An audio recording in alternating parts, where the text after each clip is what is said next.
Assalamu alaikum wa rahmatullahi wa barakatuh. Welcome to the Art of Living podcast with myself, ZAFAR Majid.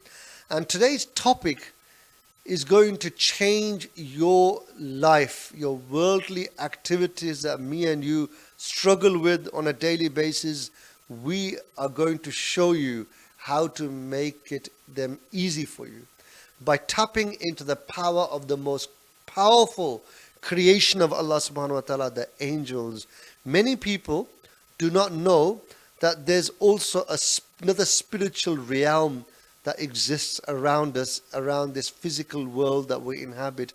And in that spiritual realm, there's so many other entities and creations that Allah subhanahu wa ta'ala has created, like the jinns and the angels. And there's so many other things as well that which the human eye cannot see. But today, we are just going to focus on the angels. Our beloved messenger, Rasulullah sallallahu alaihi wasallam, taught us how to tap into the power of these angels to make my life and your life easy. And I'm going to give you about 7 to 8 different tips today that if you implement, you will see a dramatic and positive change in your life. And this information that I share with you is not for entertainment purposes. This is real life strategies as shown by Rasulullah sallallahu alaihi wasallam from the Quran and Hadith that me and you can implement as of today. Shall we start? Let's start. Number 1, when you leave the house, it's very important that you leave with the correct mindset. And all you are expected to do is when you get to that front door, before you open and jump straight out, just stop for a moment. Just for a moment, when you're holding that handle, just think why you are going out. You just think in your mind, it's all about mindset. Ya Allah, I'm going out to go to work or go to attend to my business so I can earn halal earnings for my family. And that intention alone will have a dramatic effect on your life, because Allah subhanahu wa ta'ala will appoint an angel that will accompany you throughout the day, and that angel will be holding the flag just to alert every other creation around them, especially in the spiritual world, that this person is now under the protection and banner of Allah subhanahu wa ta'ala, and his or her tasks will be made easy during the day. So let's say you're about to attend a meeting, then the person you're going to see, he or she can be inspired to deal with you in a more generous and compassionate way, and to be able to fulfill the need that you've gone to seek from them. And maybe you've gone somewhere, and instead of normally where there would be traffic, the road is clear so you can get faster to your destination. It's little things like that you will find that they will start changing and happening in a more positive way for you. Number 2, just remember that, staying on the first point, just remember the reverse is also true. If you leave the house with a negative, evil mindset, then the shayateen from the Iblis's army will accompany you with their flag and banner, and they will corrupt your day. They will entangle you in problems throughout the day and make the whole day difficult for you. Many times you've come back home and you've said to yourself, or you've heard other people say, oh, today was a really rubbish day. Today I had nothing but problems. It's probably because you left the house with the wrong mindset, and you did not think of Allah subhanahu wa ta'ala when you left the house. So remember that the reverse is also true. So there's a negative aspect of this as well if you don't do the positive action, which is to stop for a moment and think that you are going out to do a lawful thing, to please Allah subhanahu wa ta'ala. It could just even mean going to shopping.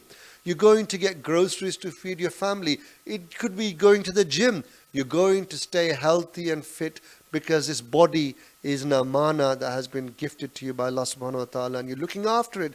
So that will help you in your daily worship. Number two, many people complain at night time that they can't sleep. We know many who eat sleeping tablets now, who suffer from insomnia, or they have nightmares which wake them up and disturb them. It's simply because they are going to sleep in a state of impurity. If you get into the habit of going to sleep by doing wudu before going to bed, you will be in a state of purity, and Allah subhanahu wa ta'ala will appoint an angel that will be guarding you, standing by your bedside. And each time you even get up and toss and turn during the night, it will be constantly praying for you, praying to Allah subhanahu wa ta'ala for your forgiveness, saying, Ya Allah, this servant of yours has today slept in a state of purity. But what we do is we think, I read my salah, I'm just going to sleep, I'll quickly go to the toilet and just jump into bed because I'm tired. And we don't bother about the cleanliness of the body and the cleanliness of the clothes that we are wearing. And that's why these devilish entities are then easily attracted to us. So remember that. Go to sleep in a state of purity. So number one, correct your intention when you leave the house. Number two, sleep in a state of purity. Number three, occasionally go and see your friends or relatives purely for the sake and pleasure of Allah subhanahu wa ta'ala. Once, as per a narration of Rasulullah sallallahu alaihi wasallam, a man left his house and Allah subhanahu wa ta'ala sent an angel to greet him and intercept his journey. And the angel asked, "Oh, so-and-so, where are you going?" He said, "I'm going to visit a certain friend of mine who lives in this town." And the angel said, "Why are you visiting this friend?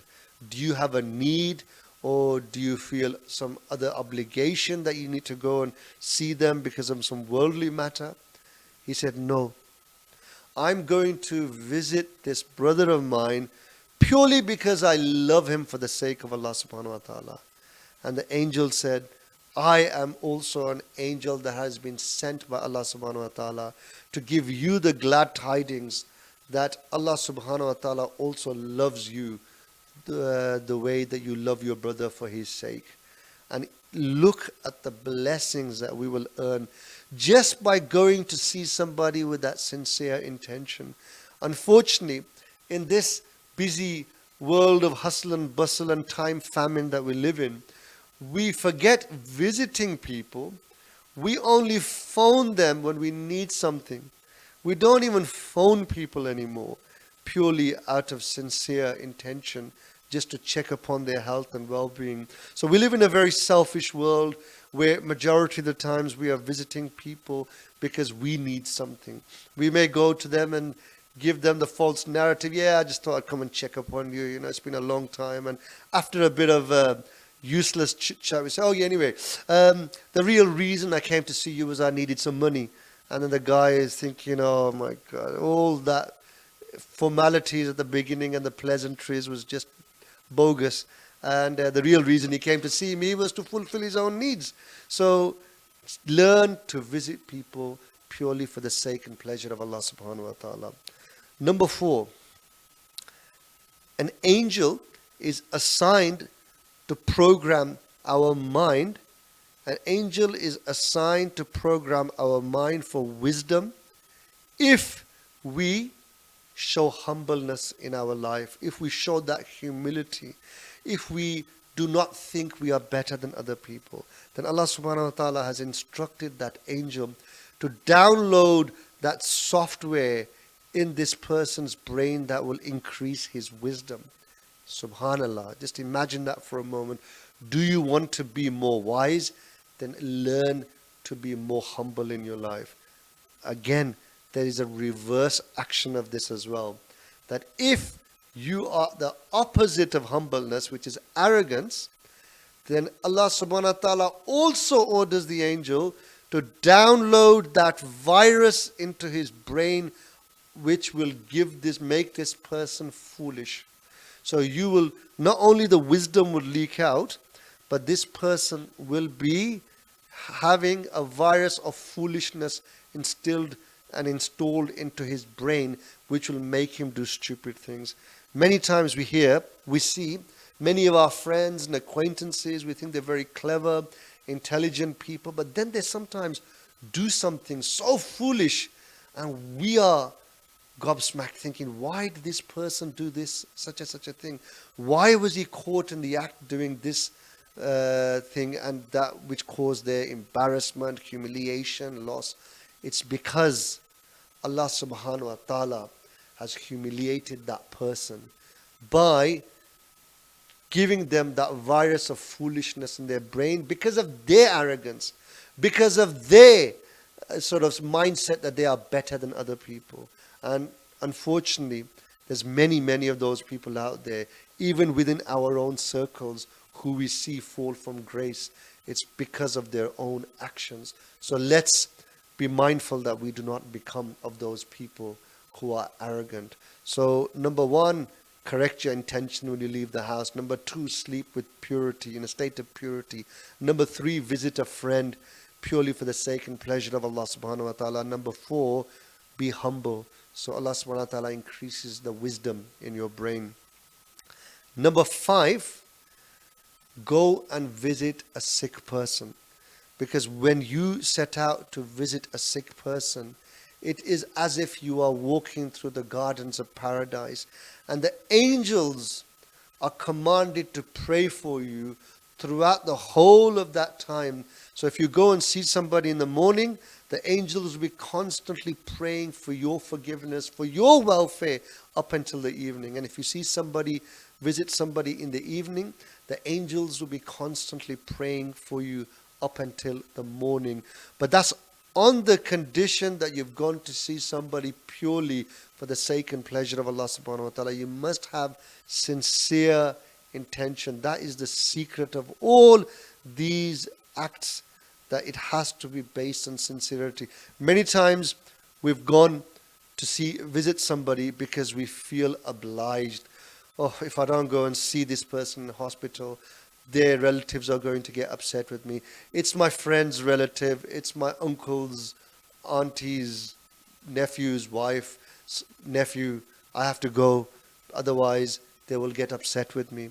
And you've gone with your bottle of Lucozade and grapes, but purely for this worldly reason that you don't want them to fall out with you. You haven't gone because you have gone to please Allah subhanahu wa ta'ala. That's why when you have the correct intention, you will find this peace and tranquility throughout the journey when you are going to visit the sick. When you are sitting with them, you will feel that calm because you are being blessed by the angels. So just remember that. And number 7, when you wake up in the morning, you must have the correct mindset when you wake up. Majority of us, when we wake up, we're thinking about the dunya, we're thinking about our career, our business. Right to the forefront of our mind, we're thinking, what can I do today to increase my business?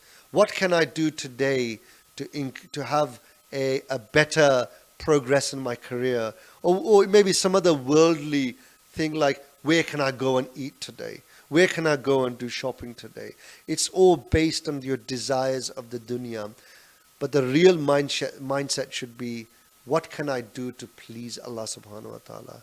And the 2 specific points that I want to mention at this point is the person who gets up with a charitable mindset, where he wants to give in the way of Allah subhanahu wa ta'ala and spend on Allah's creation, whether it could be money, could be his time, could be his skill set, which he basically uses to help Allah's creation. Then there's 2 angels that rise with the sunset every morning. The angel which is sort of earmarked for the charitable deeds is praying for those people who get up with that mindset, that they want to help Allah's creation. On the other side, there's another angel which is cursing people who wake up in that miserly state, who are stingy, who cannot even spend a penny in the path of Allah subhanahu wa ta'ala. Forget the money, they can't even give any time to anybody who may need their help. They cannot even share any skill set. They cannot even give anybody a tip. They can't even smile to anybody in charity, which is the least form of charity. The angel is then cursing those people. Let us be of the people who wake up with that charitable mindset and imagine this powerful angel of Allah subhanahu wa ta'ala is doing dua for you because of this intention that you have when you woke up in the morning, that you want to help Allah's creation. And whether that's through charity or just helping whatever way you can. It could be just giving a lift to somebody to the doctor's appointment or to shopping. If you've got knowledge, you share that knowledge with people that can benefit people. If you're an accountant, you just do free accounts for the local masjid or some small business that is struggling. You're a solicitor, do a little bit of legal work for free without getting people to pay you all the time. This could be a charitable institute that you're helping out, or somebody who genuinely is struggling and needs your help. So you get the picture. So get up in the morning with the correct mindset.